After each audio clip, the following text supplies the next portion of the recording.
दूसरे श्लोक में है, भीष्म बोले, हे युधिष्ठिर, श्राद्धविद पंडित लोग श्राद्ध कल्प में जिसे हवि रूपी जानते हैं, उन काम्य विषयों तथा उनके फल मेरे समीप सुनो। तीसरा श्लोक है, हे राजन, तिल, व्रीहि, यव, उड़द, जल और फल मूल के द्वारा श्राद्ध करने से पितरगण 1 महीने तक प्रसन्न हुआ करते हैं।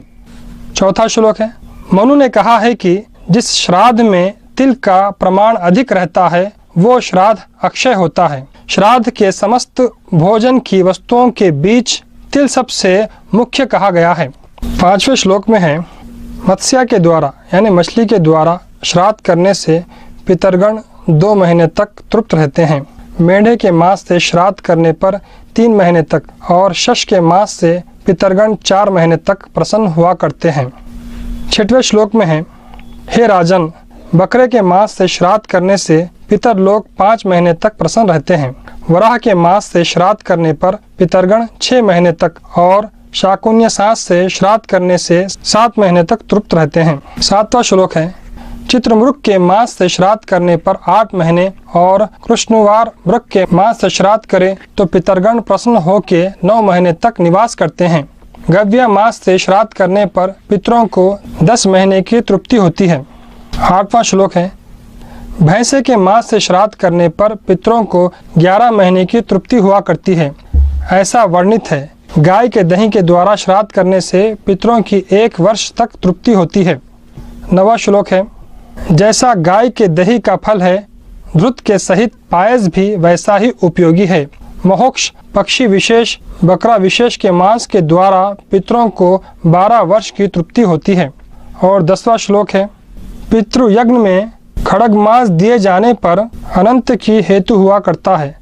कालशाक, कवंश वृक्ष के पुष्प आदि और बकरे अनंत्य रूप से वर्णित होते हैं। और महाभारत का अनुशासन पर्व जो है उसका इंग्लिश ट्रांसलेशन का आखिरी हिस्सा देखिए आप। With the meat of the buffalo their gratification last for 11 months.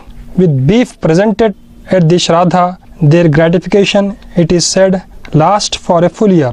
Payasa mixed with ghee is as much acceptable to the Pitris as beef. With the meat of the Vadrinasa, the gratification of the Pitris lasts for 12 years. The flesh of the rhinoceros offered to the Pitris on the anniversaries of the lunar days on which they died becomes inexhaustible. ये ऋग्वेद मंडल 10 सूक्त 16 मंत्र 7 है। इसमें बताया जा रहा है, shield the with flash against the flames of अग्नि, encompass thee about with fat and marrow. So will the bold one, eager to attack thee, with fierce glow fail to girdle and consume thee. इसका अर्थ है, ढाल बनेगा ये मांस आग के शोलों के विरुद्ध, चर्बी और गुद यानी मग्ज तुम्हें लिपेट लेगा, ताकि अगर कोई दिलेर या बेताब तुम पर ताकत से आक्रमण करे तो वो नाकाम होगा और न तुम पर विजय प्राप्त कर सकेगा। यह है ऋग्वेद मंडल 10 सूक्त 86 मंत्र 13 और 14। 13 wealthy रसकापाई blessed with sons and consorts of thy sons, Indra will eat thy bulls, thy deer oblation that affect much. Supreme is Indra over all. 14, 15 in number, then for me a score of bullocks they prepare, and I devour the fat thereof. They fill my belly full with food. Supreme is Indra over all. 13वें मंत्र का अर्थ है, दौलतमंद बरसकपाई जो अता किया गया बेटों से और बेटों के मुहाफिजों से, इंद्र तेरे बैलों को खा जाएगा। तुम्हारी नेक तमन्नाई बहुत असरावर होती है। इंद्र सबसे आला और अरफा है। और 14वें मंत्र का अर्थ है, 15 की संख्या, फिर इसके बाद वो मेरे लिए कई बैल पकाते हैं और मैं तमाम चर्बी यानी चिकनाई खा जाता हूँ। इससे मेरा पेट भर जाता है। इंद्र सबसे आला और अरफा है। ये श्री विष्णु पुराण है और पेज नंबर 213 पर 16वां अध्याय है। श्लोक 1, 2, 3 है। उसका अर्थ, हवि, मत्स्य, शशक यानी खरगोश, नकुल, शूकर, छाग, कस्तूरिया मृग, कृष्ण मुर्ग, गव्य यानी वन गाय और मेष के मांसों से तथा गव्य यानी गौ के दूध, घी आदि से पितृगण क्रमशः एक एक मास अधिक तृप्ति लाभ करते हैं और वार्धिनस पक्षी के मांस से सदा तृप्त रहते हैं। हे नरेश्वर, श्राद्ध कर्म में गेंडे का मांस, कालशाक और मधु अत्यंत प्रशस्त और अत्यंत तृप्तिदायक। जैसा कि व्यास स्मृति अध्याय 3 में बताया गया, ईसाल सवाब के अय्याम यानी श्राद्ध और कुर्बानी के कार्य में निमंत्रित किया जाने वाला ब्राह्मण अगर मांस न खाए तो वो धर्म विधि के अनुसार भ्रष्ट हो जाता है।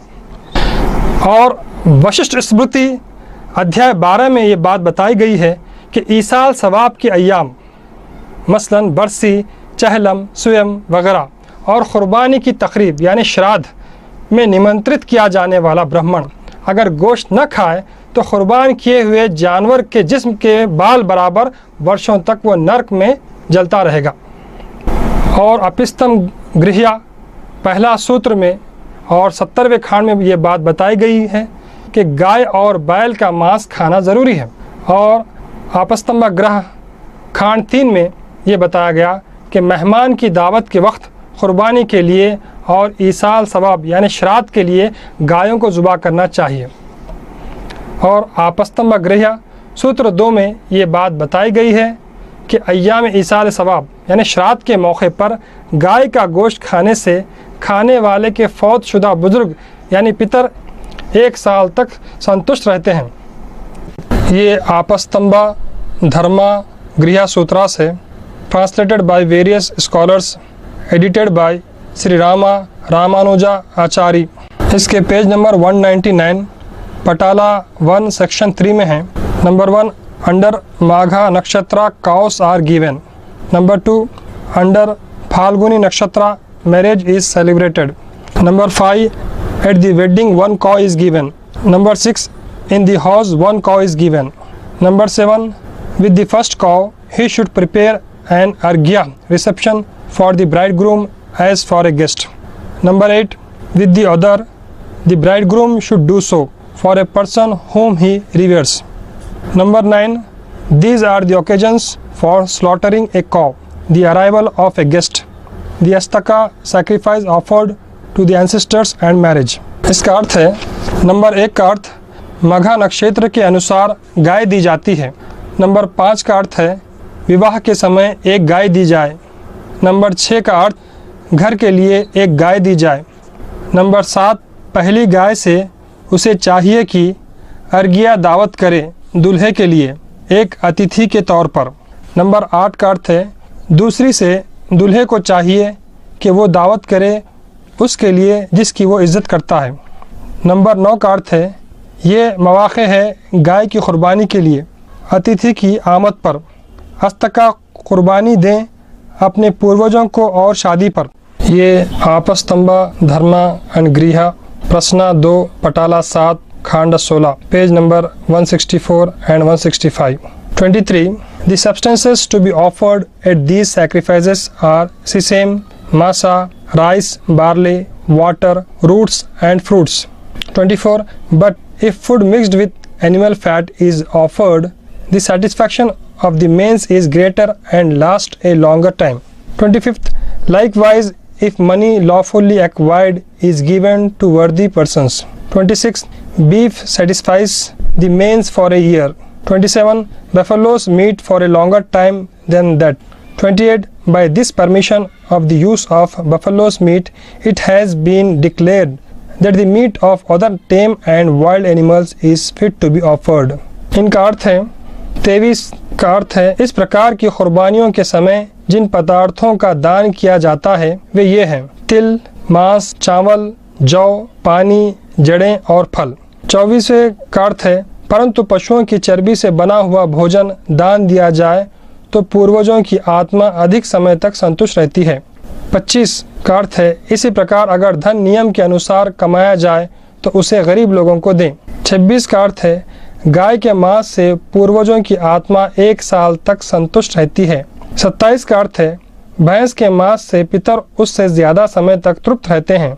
28 का अर्थ है इस अनुमति के साथ कि भैंस के मांस का प्रयोग किया जा सकता है ये घोषणा कर दी गई है कि पालतू और जंगली जानवरों का मांस कुर्बानी के लिए दिया जा सकता है।